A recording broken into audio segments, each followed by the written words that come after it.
Welcome to the Digital Marketing Insights podcast, brought to you by Brightside Digital.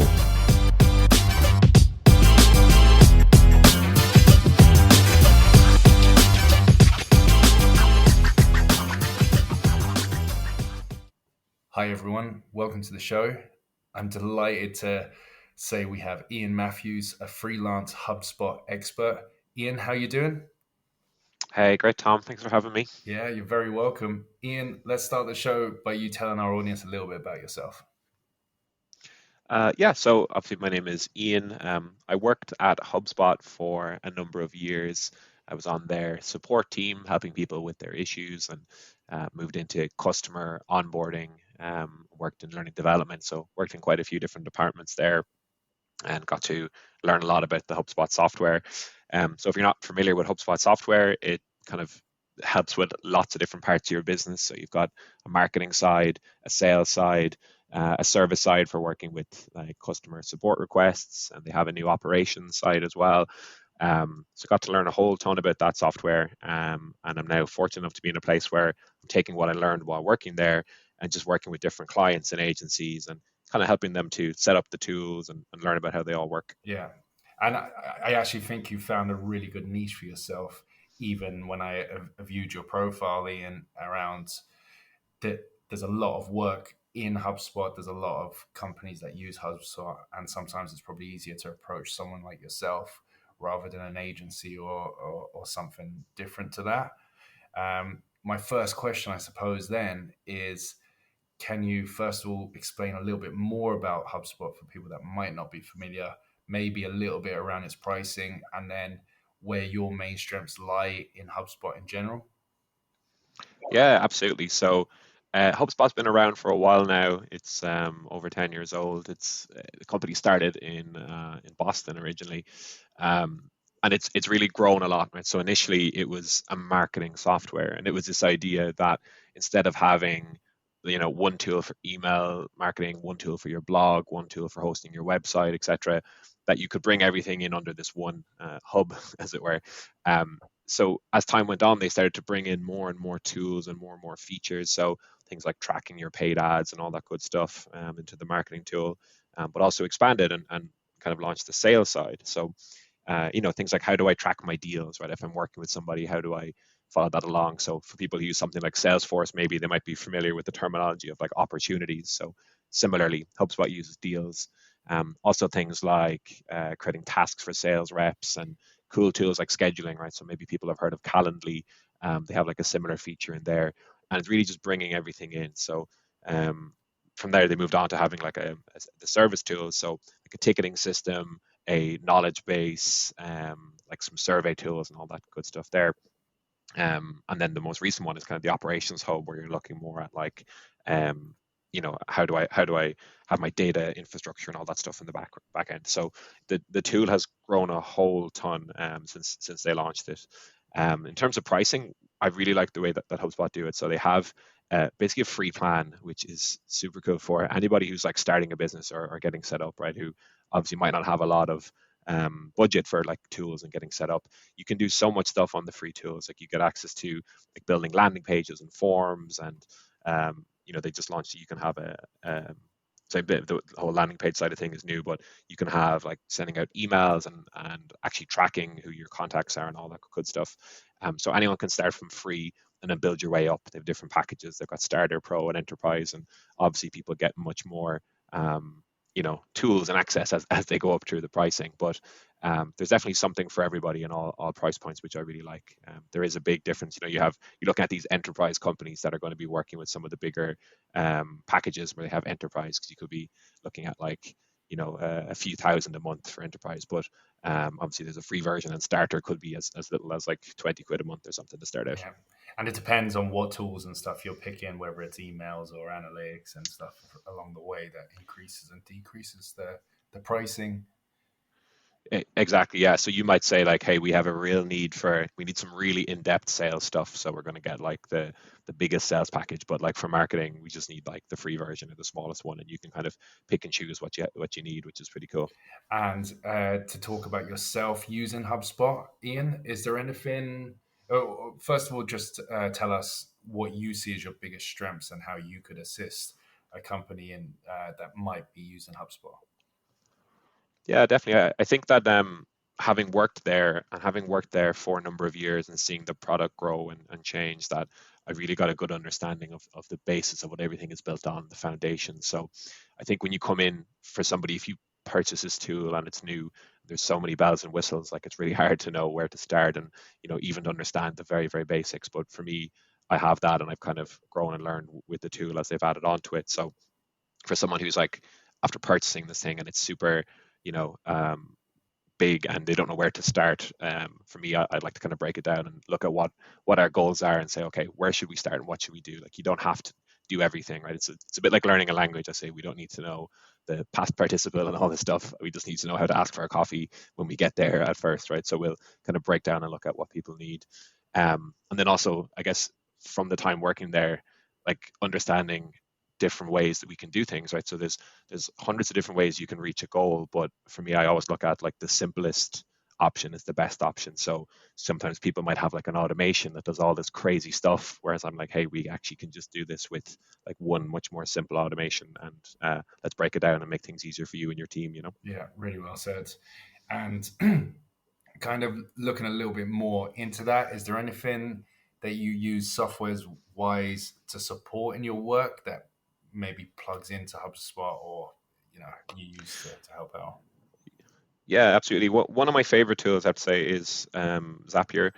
So if anyone is not familiar with that, it's this idea that you can connect different tools together that maybe there isn't an integration for already, right? But you can do like a little mini integration. So let's say for HubSpot, if you want to integrate it with, for whatever reason, like MailChimp or something like that, you don't need a whole complete integration. You just want one little thing to happen. Whenever somebody, fills in this form, I just want them to get added to MailChimp, for example. Like you can use Zapier to do that. Or for example, I'm working with a client right now and we're figuring out they want to kind of automatically update a spreadsheet and have the information pop up in HubSpot. So we're using Zapier to say when one thing happens in the spreadsheet, make this other thing happen in HubSpot. So definitely a really cool tool for people to check out if you're looking for something like that. Yeah, that's very key for maybe a sales team or something where people are, or I know you can link into Trello boards and your Slack team. There's definitely a lot of integrations there, especially for lead gen and populating.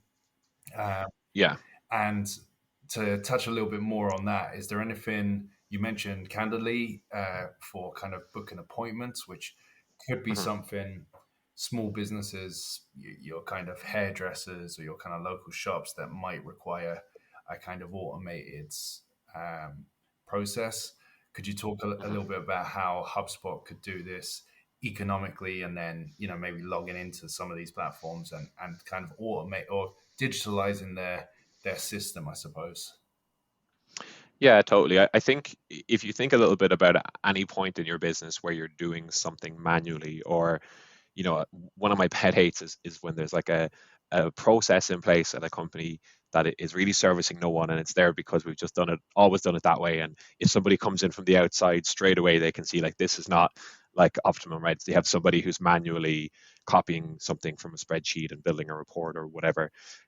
So for me, it's something like if you think about a situation where maybe you have an email address on your website that says contact us and you forget to check it, or you don't know if you followed up or someone else has followed up, like really simple tools there, like connecting it to HubSpot so that any email that comes in gets created as a contact and as a conversation in HubSpot. So you can go in and really easily just check your dashboard and see what's happening. Or as you mentioned, Calendly there, they have the meetings tool in HubSpot. So instead of this back and forth of like, hey, do you want to meet on Thursday? I'm free at 2. And they say, no, actually the following week at this time, et cetera, et cetera. Cutting all that out and just having, here's like a meetings tool where you can just pick a time that works for you.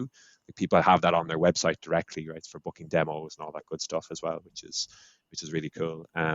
One of my kind of other favorite tools in HubSpot is one that's called the sequences tool. So for anybody who finds themselves, a lot of time for maybe sales reps, or if you're in customer success, you're following up with people constantly, just like, hey, just checking in, wanted to see if you read my last email, et cetera, et cetera. Sequences is a way for you to line up a series of emails and say, send this first email. If they don't reply after 2 days, send the second one after 3 days, and so on and so forth. And again, the intention of that is not to spam people or anything like that. It's just to optimize your time a little bit more and let you get back to doing other more impactful things, you know. Really well said. And to focus on yourself for a second, Ian, is there anything you're looking to upskill into and look at yourself and why? Yeah, definitely. I think that the purpose of tools like HubSpot and other ones are to help people who maybe they're not super technical, right? You don't have to know how to code or anything like that to be able to build a website today, right? You can use HubSpot, you can use Squarespace, whatever it is. But there are definitely certain things, especially as we get into more advanced use cases, where being technical and having that kind of knowledge is really useful. So one of the things that I find a lot is when we get in a situation where maybe there's an integration that's not available on Zapier, or maybe someone has a really specific use case for an integration, like HubSpot and lots of other tools have open APIs, right, which is the bits of data that let you connect and send information. So for me, a big focus for me is kind of really focusing on learning more about how that works. And again, I have the theory of it, but really getting into the practice of like building integrations and trying things out so that I can kind of, offer more of that kind of solutions to customers in the future. Brilliant. Yeah, that's really good. Um, and looking at the digital industry as a whole, is there anything that really excites you that might be coming in the future? Yeah, that's a good question. One of the things I think that it's a change you've seen a lot is this whole idea that like individual tools are kind of dying out, and there's a move towards more of a platform kind of setup. And what I mean by that is it's very rare now that if you look at a company that's in the tech sphere, that they do like one thing, right? Where it's something like Bitly, that's a URL shortener, right? Yeah. There's less and less companies coming out that's like, hey, we just do, we make your link shorter. Like lots and lots of companies are like branching out. So think about HubSpot started with a marketing tool. And they're like, okay, we're going to lose people to sales tools and service tools. So like spreading out there. So I love that idea that more and more tools are becoming a platform, adding new like features, adding new like verticals to their tools, so that you get like by working with these tools, you get a lot more than you kind of bargain for. So for example, like people often sign up for HubSpot and say, cool, I got it for the email marketing. Then they get in there and they realize like, oh, actually it does like 100 other things. I think that's going to be really commonplace for most tools and kind of tech stacks that people sign up for in the future. Yeah, I think you've hit the nail on the head, and it's going to be interesting to see how some of the bigger entities play out, because you have the likes of Google, where they don't necessarily do open source. They very much they try and have everything within their own realm. So your Gmail and your kind of clouds, whether it's data storage or something like that, they try Hmm. and they're quite closed. They obviously make acquisitions and Yeah. stuff and add to the platform that way, but it's quite a closed Hmm. source. So it's going to be interesting to see how all the big hitters adapt, and whether open source for platforms like you say, Bitly's a perfect example of, they just do exactly what they say. They shorten URLs, but it's going to be interesting how these businesses apply, or do they integrate with all the others, or do they um, create a kind of suite of different services? So, yeah, Yeah. I also believe what you're doing with HubSpot is a really good. Um, it's a good way of operating, working, and I'm sure a lot of people listening will probably reach out to you just for the sake of needing work done on their own HubSpot's accounts. Yeah, well, definitely be glad to hear from anybody who needs any help or anything. And yeah, again, as I said, there's always hundreds of different ways to do things with these tools. So really focusing on like the easiest, the most straightforward way to do it is something that I love working with people on. And lastly, we always ask the same question on the show, Ian, which is, if you could bottle up one personality trait that you have that you'd like to pass on to others, or you could pass on to others, what would it be? That's a good question. I think one of the things I probably learned from working in a support-based role um, is kind of, I guess, being inquisitive and being interested in digging into something and seeing, I've tried something and it's not working. Like, why is it not working? Is there something in the background? Is there a setting that I haven't selected or whatever it might be? And that's the type of thing that really helps you figure out and learn like how systems work at their core. But at the same time, it's knowing when is the point when it's saying, okay, I'm now spending so much time looking through this or trying to figure this out that it's not valuable for me, right? The return that I'm going to get from the amount of time I've spent on this is not enough. So I need to move on, whether that's submitting a support ticket to ask the question of this provider, or asking a colleague, or asking somebody who knows better in those things. Is that it's good to know when is that cutoff point, and I should get into it, because after a while, you're not really getting much value for yourself, and if it's something you're doing for a client, it's absolutely not much value for them. Really well said. And that's it. Ian, thank you so much for being on the show. I cannot wait to get your episode out there, and obviously I'll link in on LinkedIn with you, and yeah, I hope everyone listening has really enjoyed what Ian has to say. Cheers, Tom. Good to chat to you, and yeah, all the best.